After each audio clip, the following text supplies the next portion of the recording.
Hi everybody.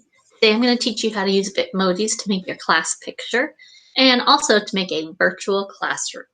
So before you get started, you're going to need your Bitmoji app. You need one on a phone, and then you need to download the extension for Chrome and put it on your laptop or your desktop as well. I'm going to go ahead and show you first how to make a Bitmoji on your phone if you've never done that. Alright, I'm going to show you how to make a Bitmoji if you never have before. First, you're going to want to use the app on your phone. So I'm going to click that. You can see that one of my previous ones is there. But let me show you how to make a new one. You'll go up to the gear in the upper corner for settings, reset avatar, okay. Then you're going to choose who are you working on. We'll make a cute little girl here. Choose which style. Choose her face shape, skin tone, hair color, hairstyle, and I have to say I was a little bit disappointed in the lack of diverse hairstyles. I wish there had been some more. Eyebrows, eyebrow color, usually they'll just automatically match your hair. Eye color, nose, and you won't be able to see the noses really well in the picture, so I just did a whole bunch of different ones just to make it a little bit more diverse and different. The mouth. I didn't do any eye details on the kids or cheek details or face lines. No makeup for the girls or lipstick.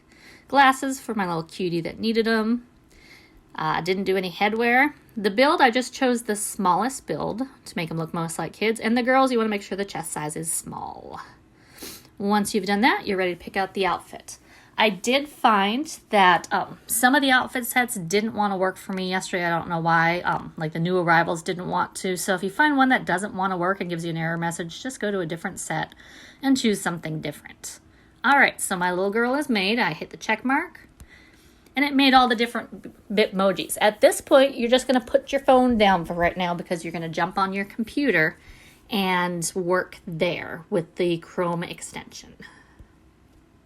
So once you've learned how to make a Bitmoji, you're going to want to go into Google Slide. Now this is my online classroom that I created, and we'll get to that in just a minute.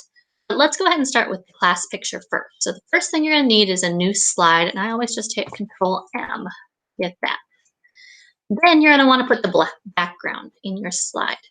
So I can go to Insert, Image, insert the web, or you can use this little picture right there. And I'm going to search for floor and wall background. The one that has classroom, I didn't like anything there, so I already know I like the stuff here. I'll choose that first, and I'm going to drag over the one I want. All right, once I've got that, I'm going to resize it to make sure it covers the entire slide. Then we're going to need something for our students to stand on. Now, the tricky thing about inserting pictures on top of this is if the background is not transparent, you'll get an ugly little white square around it. So when we look for things, when we search for pictures, we're going to want to use the word transparent. I had trouble when I was searching. I couldn't find risers, but I did find a bench that worked. I'm going to type in bench transparent. And when you see PNG, that also means it's going to be transparent in the background. So I'm going to look at these benches. And I like this guy. This is the one I use for my classes. So I'm going to drag that over. And it's huge. So we're going to resize it and get it to a more manageable size. Now I use this bench to make 3 rows with my students. 1 row stood on the top, 1 row stood on the seat, and then 1 with their feet on the ground like that. So I've got my bench there. That's ready to go. Now, when I do pictures with my class in person, we always take some serious pictures and some silly pictures. And I want to do silly pictures with these two, and I can show you the easy way to do that.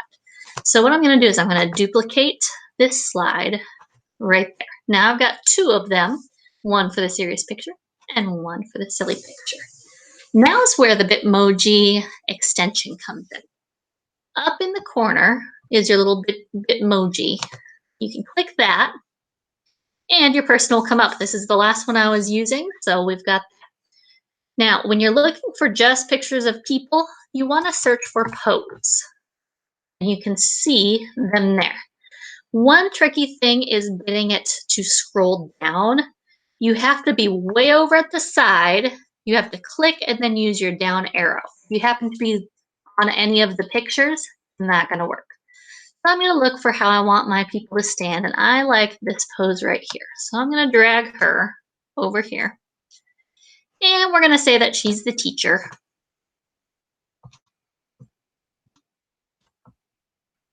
And I want her to be a little bit taller, so I'm going to do that. Now, I will tell you, one of the tutorials that I did, or that I saw when I was learning this, talked about cropping these pictures down. And what that means is making that blue box around her smaller, and that will make it easier if you need to rearrange your people. So let me just show you how to do that. If you right-click when the blue box is there, go down to Crop Image, and then you get these gray lines around. I'm going to take the gray lines, I'm going to pull them in. I will tell you though, if you work carefully, you really won't need to crop it. Oops, I grabbed the blue one instead. Don't want to do that. The gray one. There we go. So now, when I click, there we go. Now you can see her box is smaller and it's a little bit easier. The problem is if you keep them big, all the boxes are hard to grab onto the right person. But if you work from forward to back and you plan ahead, you really won't have to rearrange too much. So I've got my teacher in there. Now I'm going to come down to the silly picture. I'll come back up to the Bitmoji. And we'll type in pose again. Choose the one that I want. And you know what? The teacher's super happy that it's the end of the year. So I'm going to make her jump up. And I want to kind of match her size a little bit. I made her a little bit bigger. I'll just put her there. And you know what? I don't like the direction she's facing. So I'm going to right click, rotate, flip horizontally. And then we'll put her over here. I'm going to drag her even further. There we go, like that. And you can see a couple things off the side there. Not a big problem. All right, so we've got our first person there. Then what you're going to do is you're going to go back to your phone. And you're going to go ahead and make a new Bitmoji while you're in your phone. So I'm going to do that now, and I will be right back. All right, so I worked in my phone, and I made my new Bitmoji. Now when I come up here to the Bitmoji again, ta-da, there's our new guy. So I'm on my serious picture. I'm going to grab this, bring him over. And he's pretty tall. I have kindergartners, so I made all of mine quite a bit smaller. You're going to want to count how many kids you've got, how many you want in each row, and kind of work and plan that out in advance. You don't want to get stuck with not having enough room for everybody. All right, so here's my little guy. He's going to start my top row. Like I said, if you start at the top row and then work and go all the way across the top row, then to the middle row, then to the bottom row, you probably won't have to crop those boxes too much. So there's our serious picture. Now we'll go into the silly picture. Back up to Bitmoji. And you know what? Let's have this guy doing that. And again, I want to think about making it about the same size. If you wanted to, you could go back to the other slide and really match up the sizes, but I don't think you need to take that much time. All right. So I've got him here. Then I would go back into my phone. I would make my next one and go and complete the process until you are all the way finished. That's how you can make your class picture. If you want to add some text up here at the top, there's a text box. Click in there. You can type in what you want. If you wanted, you could add your kids' names. I've seen some teachers are making it a guessing game, so the kids have to guess who they are, and then also making an answer key. That's kind of fun. So however you want to use it, that's what you can do. All right, so let's talk about the virtual classroom. Here's my virtual classroom. I'm going to go ahead and put it in presentation mode so I can show you the features of it. All right, this will be posted on my Google Classroom page every day. And I'll probably change it up every day. I might even change the Bitmoji and what she's wearing. I'll definitely be changing like the books and the songs and the art projects. So things will change every day. First up, when my kids get there, if they've never been before, they can click on me. And it's going to bring them to a YouTube video I made. And that YouTube video just a tour of the classroom. It shows them all the awesome things that they will learn there. If you click, now if you look at the whiteboard, it gives them what they need to do daily, weekly, and some fun activities. So daily, number one, click the calendar. And I have found the calendar is a little tricky because if it is still the arrow, it's not going to click. You have to wait till it gets to the hand. Then when you click it, and that's linked to the Starfall calendar activities, so the kids can do calendar at home. Then the next thing they can do is they can click this book. It goes to a read aloud on YouTube. They can click the clipboard. That's a YouTube video with our question of the day. And I model how to answer that question of the day with our writing that we've been doing all year. That'll change daily. And then if they click the calculator, it brings them to a playlist of the math songs that we've been working on pretty much all year to review those. Under the weekly things, if they click the laptop, it's going to bring them to Clever. And they'll be able to scroll down, do their iReady, their Imagine Learning, Smarty Ants, Myon, all that great stuff they've been doing with you all year. And the board, of course, tells the expectations, 45 minutes of reading and 45 minutes of math. And then the sloth is a link to our Google Meet. So if I click that, it'll bring them to the Google Meets meeting. And I've got the time and date on the whiteboard as well. Then we've got a couple activities just for fun. If they click up here with the alphabet, it takes them to Starfall to work on their letters. And the paint palette has some fun drawing activities. So for now, those are the features of my classroom and how it works. Let's escape and I'll show you how to make a classroom. First off, I'm going to need a new slide, so I'm going to Control M. And I want to find a background again. So same thing I did before. Floor and wall backgrounds. And let's see, I think I'll use this one for this class. Again, you want to fit it to the screen like that. Now, I'm going to come over here. I want a whiteboard. Oops. I'll grab a whiteboard that I like. If you don't like it, it's super easy to just click it and delete it.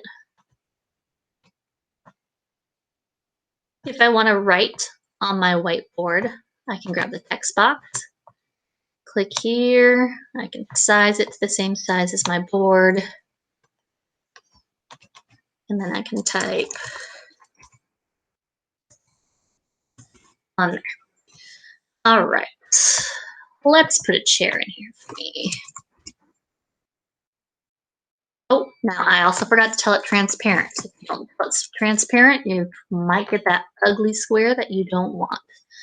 Let's see, I'm going to choose a chair.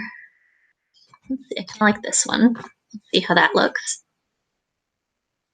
And something kind of cool about this is if you don't like the color on some pictures, I don't know if it works on all of them, on some pictures, you can right click, go to Format Options, Recolor, and then if you click here, it'll show you some other options. I like that blue chair. I'll put it right there. So you can play around with the things you want to put in. There are some other tricks I can show you, like for the alphabet on mine. When I searched, I couldn't find anything there. But what I did know is I knew Lakeshore would have them. So I went to the Lakeshore website and I typed in alphabet chart. And I found one that I liked. I like this one. Then I used my most favorite tool that I learned about this last couple months, thanks to my husband. Thank you, Mr. Mosier. Snipping tool. When you do the snipping tool, because that's the last time I did this, I'm going to do a new snip. We hit new. We come over here and you grab the stuff you want to copy. Now I could stop there if I don't want that little gap in between. I don't really care too much today. So I'll just grab that. Then I've got a choice. I could do save as and save it into a folder if I think I'll use it again, or I can just copy it. And that's generally the easiest one to do. So I'm going to copy it. I'll come into my classroom and I'll hit paste. You can do edit paste or Control V. And I can put this up here. Move everything else a little bit. And you'll need to play with it to get the sizes just right and all that. Now, if you want to link something, like I want to link my alphabet to Starfall, I would go over to Starfall and grab that website. So I'm going to copy that. I'm going to come back here. While it's outlined in blue, I get the little linky, put the website in, and apply. Now when students click that, it goes to Starfall. One other trick you can use, if you can't find the picture you want, or you see things and they just have ugly, ugly backgrounds, you can go to this page, remove.bg, and that can help remove backgrounds. You can hit remove background or upload image, either one. I'll hit remove background. And I'm going to upload an image. Let's see, I think I want to put my puppy Maggie, my old puppy, in here. So I hit that. And here's Maggie. Now, you could download that if you want, or you can just right click it and copy it. You can go back to your classroom and paste it.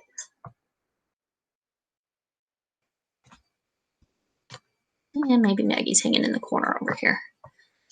Oh, and if you want to put yourself, your Bitmoji in there, you can go again up to Bitmoji and search for sitting. And we still have my guy there. I haven't switched back to my own Bitmoji. And I can set him right there in the chair. If you look online, there are tons and tons of examples of virtual classrooms that people have made. If you're on Facebook, there is a great website called, Bitmoji Craze for Educators. There's lots of amazing ideas there. So that's about it. I really hope that this helped you. I hope that you are going to do great things with it and enjoy this. Have a great day.